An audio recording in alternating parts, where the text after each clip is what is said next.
আচ্ছা কোনছে আল্লাহ বড় না মানুষ বড়? ধরো গাদা, তুই কার হাতে কার জোড়া দেশ? কুড়ায় আল্লাহ আর কুড়ায় মানুষ। যেটা কবার কইছে ওইটা কন। আল্লাহ বড় না মানুষ বড়? আল্লাহ তো বড়। আল্লাহ বড়, তাহলে আল্লাহর কথা না হইনা মানুষের কথা শুনেন কে? তুই কি কইতাছস? কি আর আল্লাহর কথা মানে না মানুষের কথা মানে? হ্যাঁ, কি আর মানুষের কথা শুনেন তাই না? আমনে যে ওই দিনকে ডায়াবেটিসের রোগ নিয়ে যে হাসপাতালে গেলেন, ডাক্তার আপনারা কত কিছু খাবার না করলো, সব কিছু না খাই এখন চলতেছেন।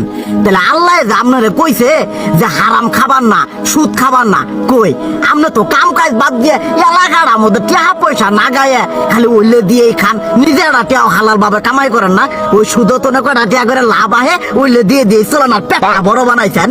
শুনেন একটা কথা কই, হারামের কোনোদিন আরাম নাই। হালাল পথে রুজি রোজগার করেন, প্রয়োজনে এরা বেলা কম খায়েন, তাও শরীর পিণ্ড ভালো থাকবো।